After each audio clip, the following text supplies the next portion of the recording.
पुष्कर नगर परिषद ने 100 फाइलें जयपुर भेज दी सर स्वीकृति के लिए। अब स्वीकृति के साथ में लेआउट भेजना था सर। ये लेआउट संगीत हो या सगाई, मेहंदी हो या बारात, इस बार रानी जैसा होगा आपका श्रृंगार तनिष्क नवरानी कलेक्शन के साथ। विजिट तनिष्क शोरूम, वैशाली नगर, मेन रोड, अजमेर। ब्रह्मा जी की जगत पिता ब्रह्मा जी की इस पावन धरा में जो 7 कच्ची बस्तियां जो पिछले 30-40 साल से वहाँ हजारों परिवार निवास करते हैं, उनके पट्टे देने के लिए, उनके भू स्वामित्व का अधिकार के लिए राज्य सरकार ने इन 7 कच्ची बस्तियों को डिनोटिफाइड कर दिया माननीय महामहिम राज्यपाल के आदेशों के अनुसार। तो अब ये कच्ची बस्तियां नहीं होके ये पूर्ण बस्तियां हो गई, राजकीय भूमि मान ली गई। तो राजकीय भूमि के जो पट्टे देने हैं उसकी विधिवत कार्रवाई हमारी तत्कालीन नगरपालिका ने नियमानुसार सबके कैंप लगा के आवेदन ले लिए, उनकी अखबारों में अनापत्तियाँ छपा दी, आपत्तियाँ कोई आई नहीं।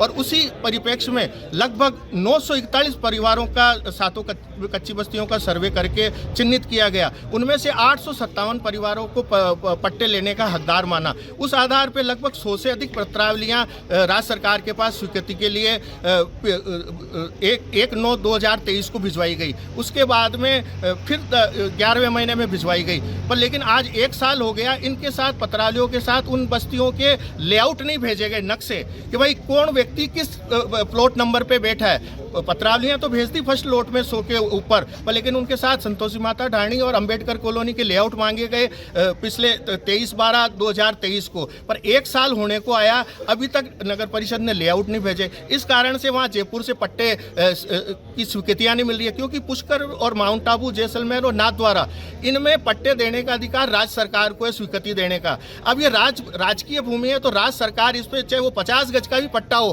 किसी का भी, चाहे वो फ्री होल्ड का हो, चाहे स्टेट ग्रांट का हो, चाहे वो कच्ची बस्ती का हो, राज्य सरकार ही अनुमोदन करेगी। तो सारी पत्रावलियां, लगभग 100 से ऊपर पत्रावलियां जयपुर गई हुई है फर्स्ट लॉट में, पर लेआउट नहीं भेजने के कारण से लोग आज भी पट्टे से वंचित रह रहे हैं, अपने भू अधिकार से, स्वामित्व के अधिकार से। तो आज हमने माननीय उपखंड अधिकारी जो हमारे नगर परिषद के प्रशासक भी अब बन गए हैं, उनके पास चार्ज आ गया। तो आज हमने शांतिपूर्वक ये 7 बस्तियों के लोगों ने माननीय उपखंड अधिकारी जी को ज्ञापन दिया है कि आप इसकी सारी समीक्षा करवा के, जांच करवा के, और इन हमारे को सबको पट्टे दिलवाने के लिए आप कार्रवाई 10 या 15 दिन में आप करके हमें बताएं। नहीं तो 15 दिन बाद में ये सभी बस्ती वाले यहाँ धरना प्रदर्शन करेंगे, अनशन करेंगे, सत्याग्रह करेंगे, क्योंकि इनका अधिकार है भू स्वामित्व का पट्टा लेना। और आज यदि ये पट्टा मिल जाता है तो नगरपालिका को भी राजस्व होगी।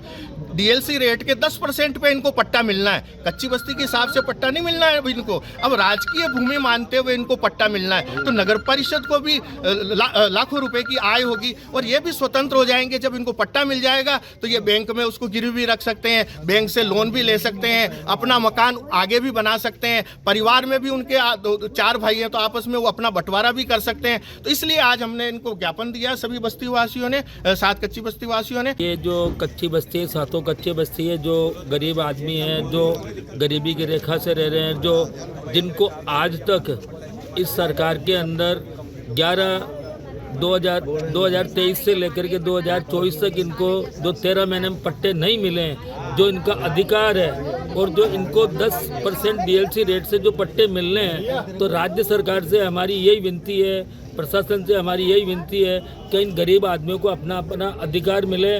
और हम ये भी ये चाहते हैं कि गरीब का अधिकार अगर होगा तो गरीब आदमी इसका उपयोग सही कर सकेगा, अपना कहीं पर भी ये गुजारा बसारा करे, तो उसके लिए ये एकदम फ्री होल्ड रहेंगे, फ्री माइंड रहेंगे, तो अच्छा कार्य भी करेंगे, अपने परिवार को पाल सकते हैं। और सब करीब सब गरीब आदमी हैं। आपका नाम बताइए। मेरा नाम ओम प्रकाश डोलिया।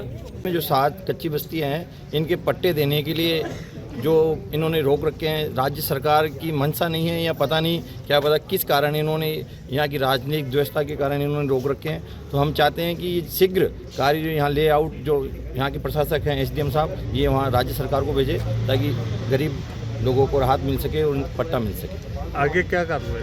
अगर ये 10 दिन या 15 दिन बाद में इन्होंने आश्वासन दिया, अगर नहीं करेंगे तो अभी तो हमने शांतिपूर्वक अपनी बात रखी है, फिर हम यहाँ पर धरना प्रदर्शन आंदोलन शांतिपूर्वक करेंगे। आपका बैद्यनाथ पाराशर।